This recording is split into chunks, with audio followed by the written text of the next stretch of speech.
What's the deal with the national media constantly lecturing Villanova fans about their supposed outsized expectations? Feels like it's pretty much become a prerequisite that anytime anyone of national note discusses Nova basketball, they have to at least mention, if not harp on, Wildcats backers' supposed need to rein in expectations because the Jay Wright glory days are over. Are the expectations of Nova Nation really outsized? And what should fans feel good about expecting out of this program in both the long and the short term? We've got the answers next on Holy Nova.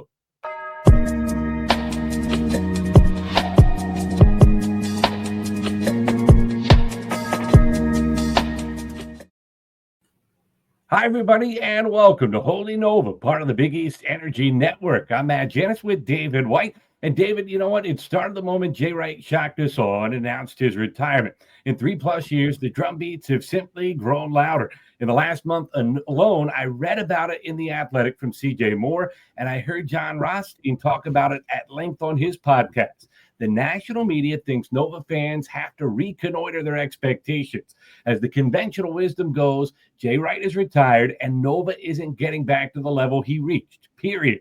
And it's just time to accept that fact. Personally, I feel like most Nova fans know how good they had it during the Wright era and understand there's a pretty good chance those were the good old days. But what do you think? Are expectations too high on the main line? Not at all. I think fans have to expect to keep that level up. This is a program with 3 national championships, 2 since the 2010s. So we're not that far removed from Jay Wright going 2 national championships a year in between, 1 seeds. I don't think it's crazy for Villanova fans to expect to maintain that. I kind of agree with that sentiment. I think where a lot of the noise from the national media is coming is the fact that Neptune only lasted 3 years, right? And that's a short span for a coach to get before he's run out. And I think under any other circumstances, Neptune would have been given a lot more leeway. Obviously, that's been talked about at great length, but the administration desperately wanted that to work out. But when he takes over a Final Four program that, as you mentioned, had won 2 national championships in a 3-year span just a half decade earlier, you had to build upon that momentum. You had to find a way to keep it going. And to me, I don't know what you think about this. I kind of had the perspective when Kyle Neptune came in, a young head coach trying to learn on the fly. All I wanted him to do was not become Georgetown. And I mean that dead seriously. There are so many parallels between Craig Esherick, if you're old enough to remember that, the guy that replaced John Thompson, and Kyle Neptune. They never found a way to get over the hump when either were in charge. And the program slowly but steadily slipped back, and they had to make a change, despite the fact that Esherick was beloved at Georgetown. Everybody wanted that to work out, and it just didn't. And Kyle Neptune, I think there were similar sentiments on the main line about him, his personality, and what he brought to the program. But it's a business. And as we're going to talk about later in the show, it's become more of a business now than it has ever been in the history of college athletics. And you've got to be able to continue to show results if you're going to continue to bring in the money that's going to pay for the players to try to get the results that you want. It's going to turn into a never-ending cycle.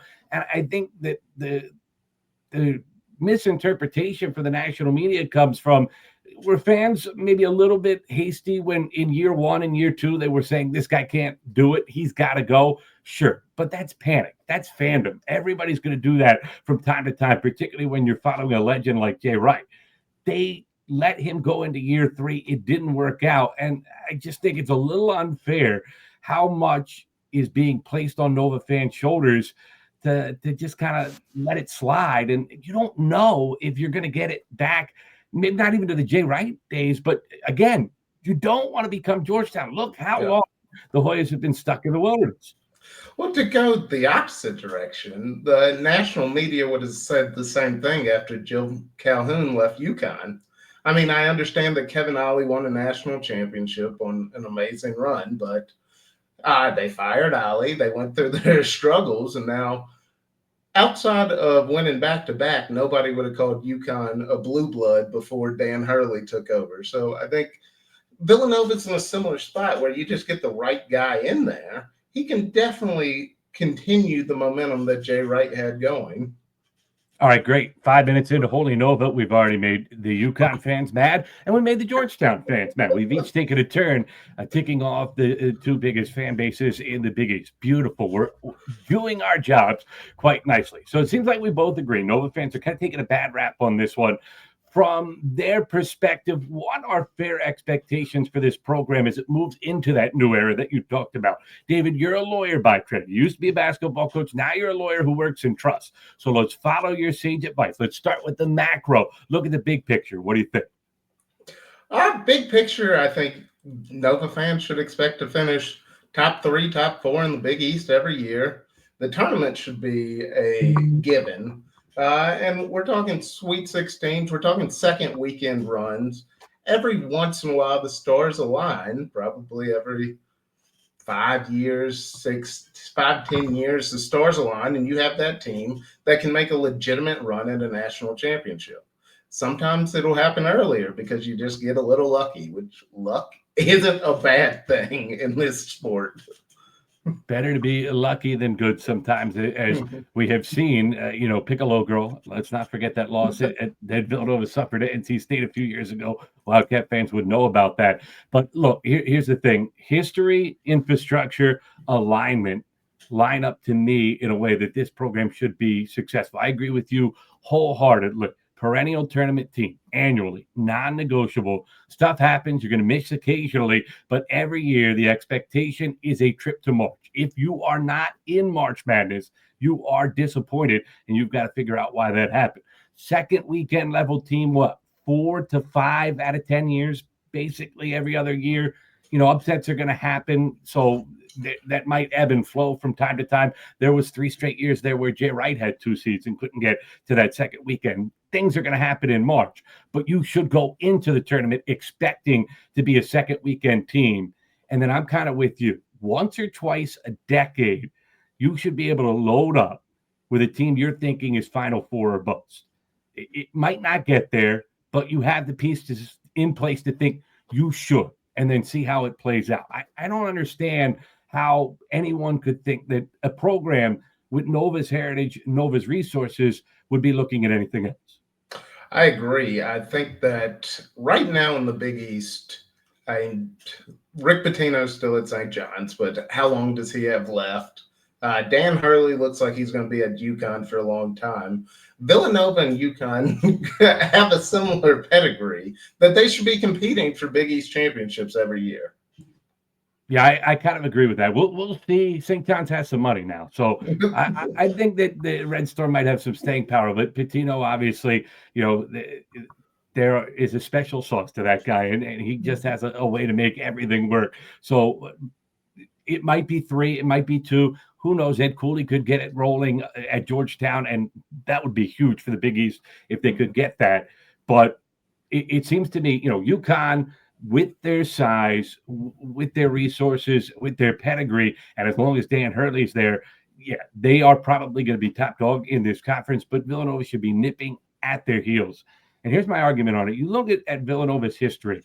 Other than Kyle Neptune, every coach who has led the Wildcats program since World War II has thrived on a national stage. I mean, Steve Lapis probably was the worst of the bunch until Neptune struggles these last 3 years. Sorry, Lap, it's true. That is kind of the way it played out. And the guy was a top 4 seed 3 straight years in the NCAA tournament. He had him ranked as high as number 2 nationally. And, he won a Big East tournament championship back in the days when Allen Iverson and Ray Allen were starring in the league. This was the big, bad, old school Big East. And Steve Lapis cut down the nets at Madison Square Garden. So that's a pretty good run. Al Severance won 400 games, got to a Final Four back in the days when only one team per region could reach the NCAA tournament.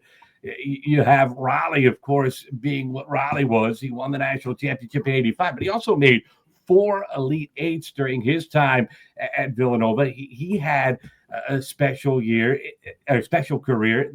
It is a program that no matter who they have put in charge has had success. And I think that what we're going to find is, as much as college sports has changed and as much as there are some challenges now, I think, as Jay Wright always said, the Villanova job is special.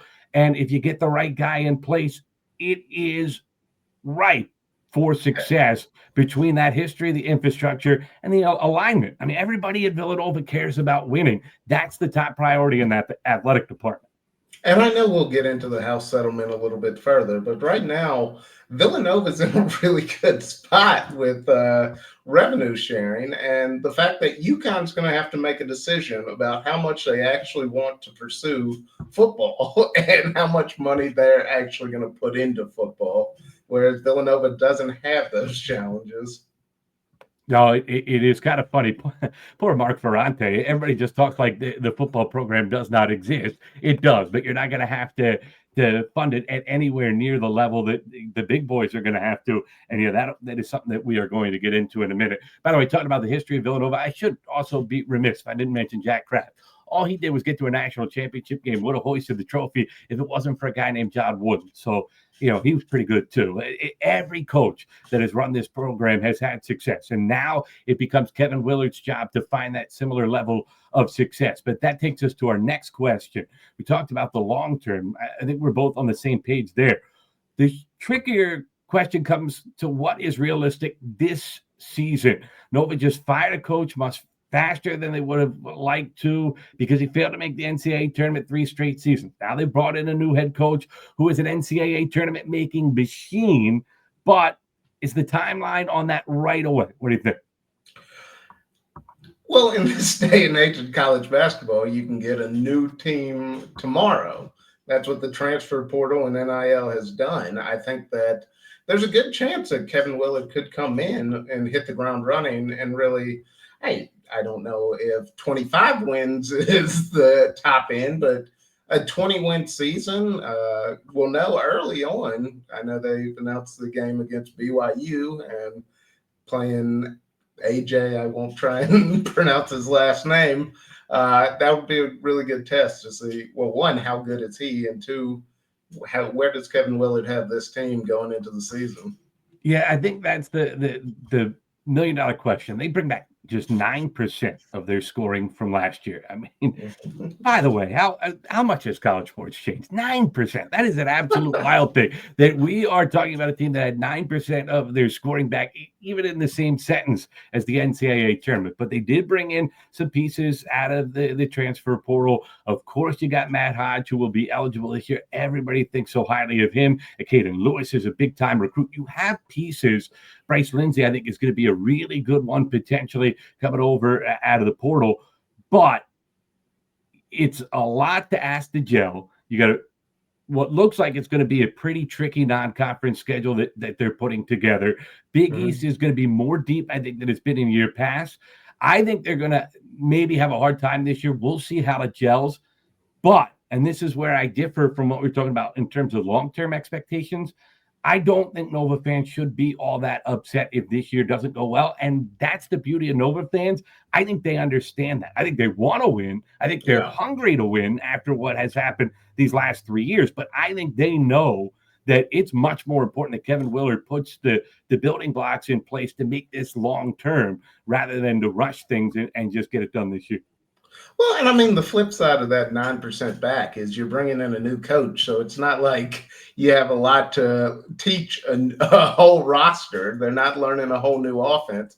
And the fact is that everybody in college basketball has a crazy amount of turnover from year to year.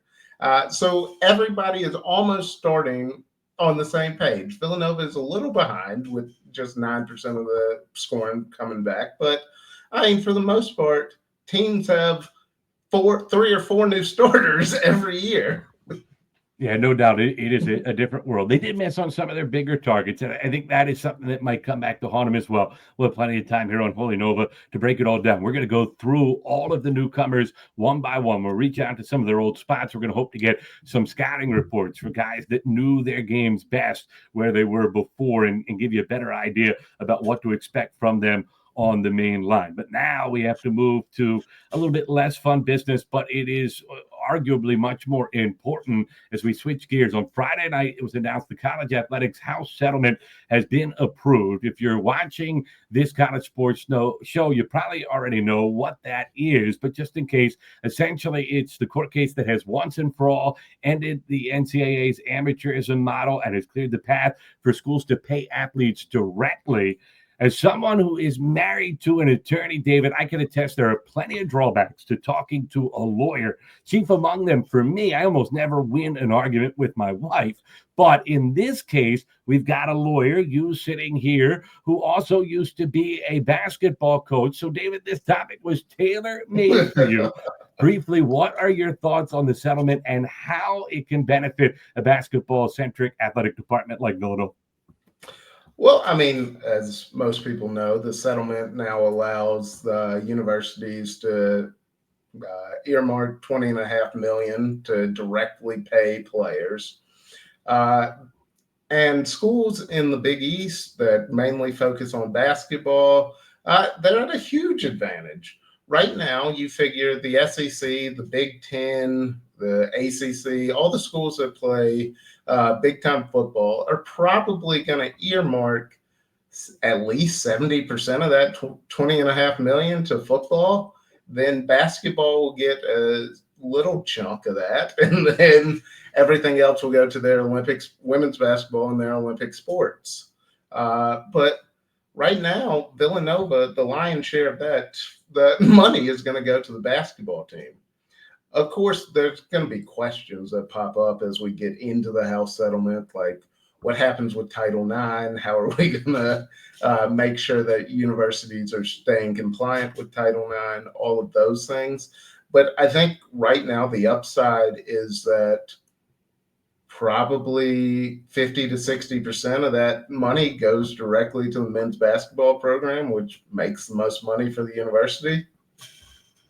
Yeah, here's the thing. When you start talking about Title IX, that's one of the parts I don't get about this, how this is all going to work out in the current rule structure. I know they've changed so many of the rules, but I think Title IX is a pillar. Nobody wants to go near that, nor really should they. Title IX has been such a good thing for college athletics, for women's sports. Look how popular they are right now. I don't think we're going to go near Title IX reform. So how is this going to fit into that? And then the question I want to ask you is, as a lawyer, this new thing, Eric Rodell wrote an email to Nova supporters this week announcing kind of a shift in fundraising from Friends of Nova to the Villanova Athletics Strategic Excellence Fund. And essentially what that is, the schools are raising the money so they can pay the players directly, right? And they aren't as worried about Friends of Nova because the NCAA has set up a partnership with Deloitte where they're going to essentially run a clearinghouse, and NIL is supposed to go back to what it was originally intended to be, which is essentially that you are advertising something. You are lending your name, your image, and your likeness to a product, and your name, image, and likeness are helping sell that product, and you are being paid fair market value for the ability to do that. And that sounds great.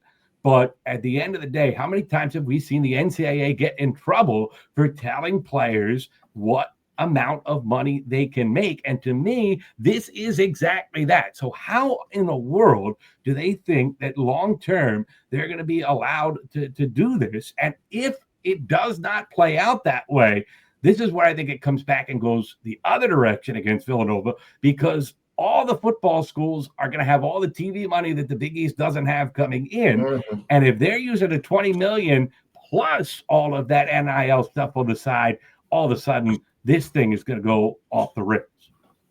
Well, I mean, I think it's a pipe dream to think that NIL goes back to something that's just advertising for players. The fact of the matter is that the power football programs, like I said, they're going to spend most of this on the house settlement on football. They're not going to then allow basketball to go to the wayside. They're going to fill it in with NIL money from donors and that kind of thing. I think that in order to stay competitive, Villanova is going to still have to have that collective and still have to have a pretty sizable war chest to be able to attract players to the university. They'll be at an advantage from a house settlement perspective, but they also will need those donors to give money to those collectives or to give players independent NIL deals to represent products. Now, one of the disadvantages, again, is being in Philadelphia, which is a pro sports city, is those local businesses may not be as interested in having Villanova players as NIL representatives. We have to wait and see what happens with all of this. Well, as somebody who lives in Delco and sees all of the Villanova paraphernalia everywhere, I think they'll find plenty of businesses that will be willing to partner with them. I don't think that's the huge concern. Where I am concerned is, again, if that $20 million actually is the cap, which is what the NCAA says is going to happen. You're shaking your head. You're the lawyer. You're smarter about this than me. But I totally agree. I don't understand how you're going to be able to make that hold up. If the $20 million cap holds up, though, Villanova's in a great spot. And I think that the big conference teams are going to eventually say, what the heck are we doing here? We can't compete in these other sports because these smaller schools have just decided to pour all their resources into that. And as we have seen over and over again, the SEC and the Big Ten, they're not going to let anybody else outdo them. So they're going to figure out a way to counter that. But if the $20 million cap holds up, it's a huge advantage for the Big East. If the $20 million cap doesn't hold up, and essentially what you've done is allow the big schools to share their TV revenue and then go out and raise all this money on the side for NIL purposes that are spending at the same rates we're seeing right now. I think it is a 180. I think it's a disaster for Villanova and the Big East schools because I just don't know how they'll possibly be able to keep up. I hope I'm wrong. And again, smarter people than us, and look, I don't mean to say that because you're pretty darn smart, but smarter people than us seem to think this Deloitte thing can work out. And for Villanova fans, it feels like you kind of got to hope it does.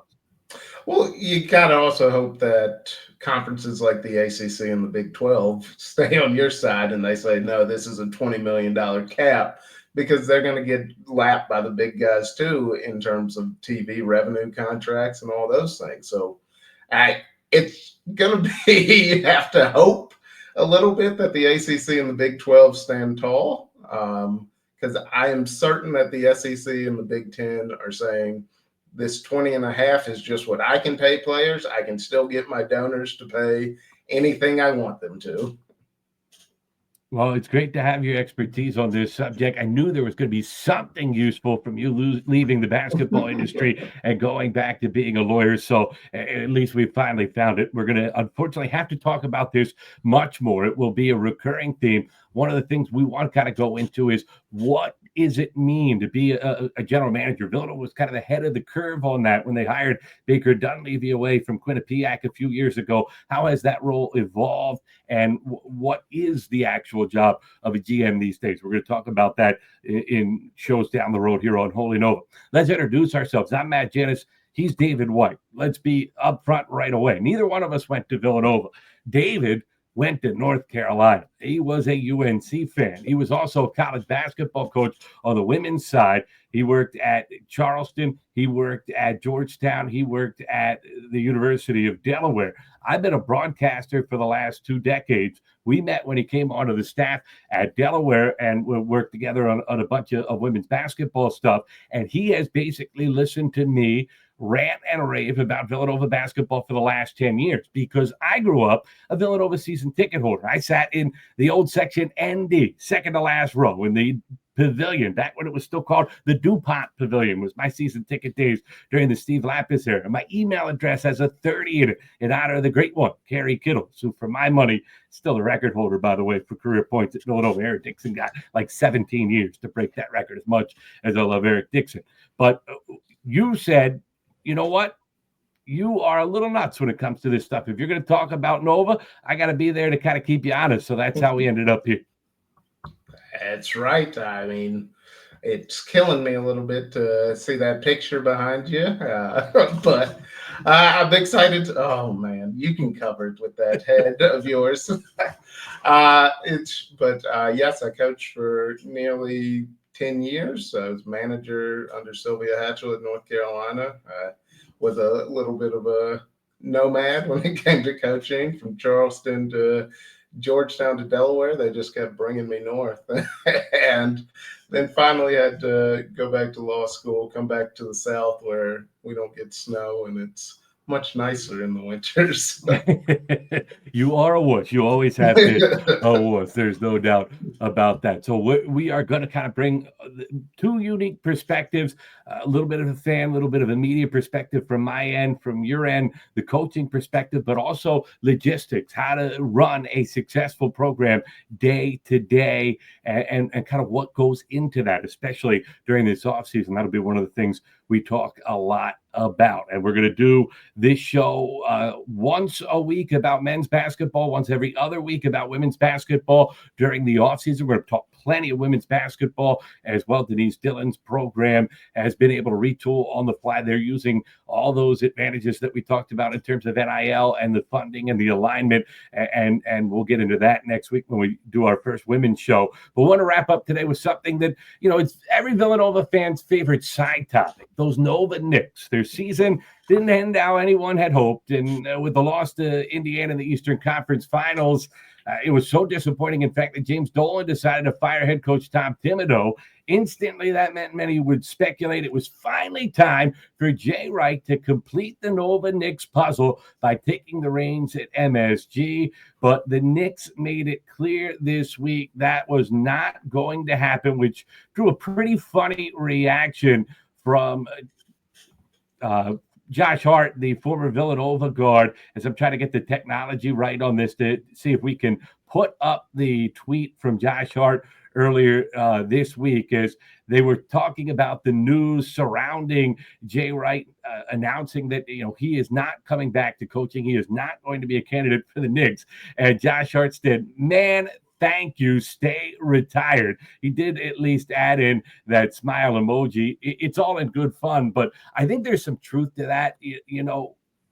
Did you want to see Jay Wright come back and coach the Knicks? If he was going to have another job, I guess that would be the one that you would want to see him take. But sometimes it's better to leave things in the memory bank, right? I think so. I think Jay's having a great time in the studio right now. There's a lot less stress when just talking basketball than having to be in it day to day. I'll be the first to attest to that. But unfortunately for Jay Wright and for Brad Stevens, but Jay Wright especially right now, anytime any job comes open in an NBA or any big college basketball job, his name is going to come out there and he's going to have to come out and say, "No, I don't want it." That's just the reality of where we live. But so I guess I have the answer to this next question. Will the world finally accept Jay Wright as retired for good now? Never. Until Jay Wright is 95, everybody's going to want him to come back. I think that is probably the funniest part about Jay Wright, and one of the reasons why he still gets so much attention in terms of coming back, even though it seems like he's made it pretty clear at this point that he's not about that life anymore. He has always been, obviously, GQJ and the suits, and he's a good-looking man. There's no doubt about it. But he's also a young-looking guy, and I don't think people realize he's in his mid-60s. He's not a spring chicken ready to take on a long-term rebuild at this point, right? Yeah, but Matt, I know how much you love Jay Wright, and I mean, you say you copied his mannerisms. Does it kill you to accept the fact that, hey, it's all over? He's not coming back. He's not going to walk a sideline again. It does make me a little sad. I'm not going to lie. Again, I would rather him never coach in college again.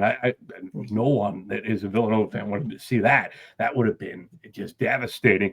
And I didn't think there was ever a chance he was really going to do that. I did kind of think, maybe he would have that NBA itch. He certainly really contemplated leaving Villanova after they went to the Final Four the first time when he was in charge, when Ed Stefanski offered him the job. I think he was closer to taking some NBA jobs than he's admitted publicly on a couple occasions.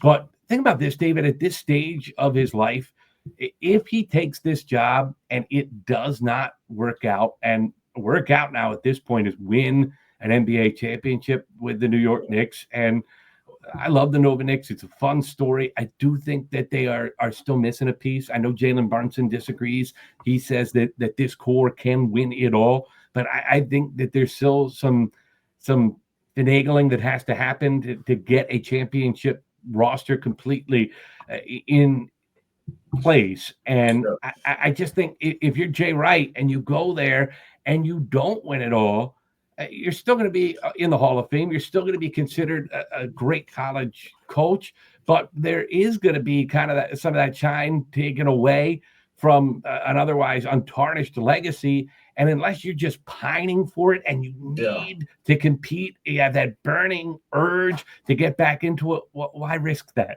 at this stage of your life?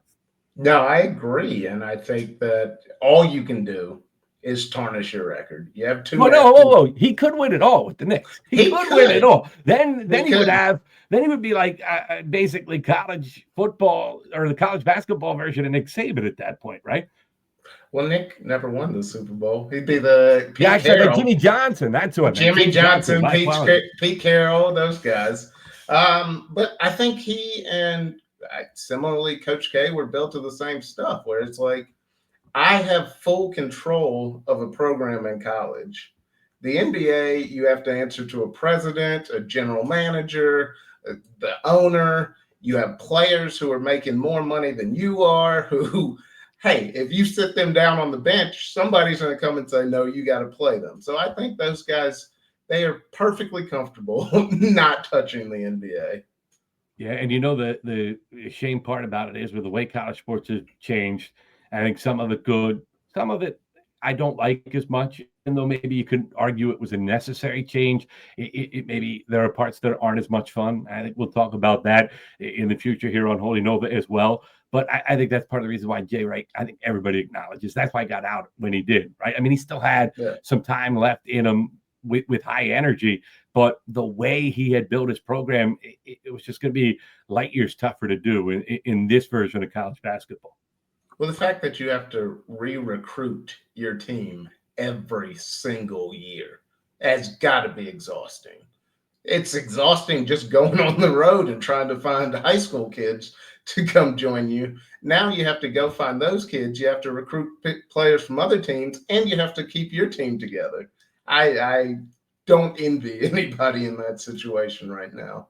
Particularly a program that was built on culture. I mean, that was the word you always heard when it came to Jay Wright's programs at Villanova. The culture was such a hallmark of that success and so much harder to build. You can do it, and you certainly have to if you want to be successful, but maybe you can't do it the exact same way that you used to. But either way, he's not going to the Knicks. We can say that for sure. I don't think he's going anywhere but your TV screen anytime soon. Next week, we're going to have 2 shows for you. We're going to talk about the new era of Nova basketball, which has arrived, how it's going to look different under new head coach Kevin Willard. You know, we talked about the last 3 years under Kyle Neptune. Well, Villanova fans were pining for change. They've gotten it. What's that actually going to look like? And then later in the week, we will have our first women's basketball show, as well as Denise Dillon's program lost one big name, but then added another that you could argue was even bigger. And now they are in a pretty good spot to have success next year. We've reached the point of the show that will make my kids proud, David. They love YouTube, and they told me the key to this whole racket is you have to ask everybody who's watching to like this video, and as my 4-year-old said, smash that subscribe button for the Big East Energy Network of podcasts. That's going to do it for us. For David White, I'm Matt Janis. Appreciate you being with us. Holy Nova here on the Big East Energy Network.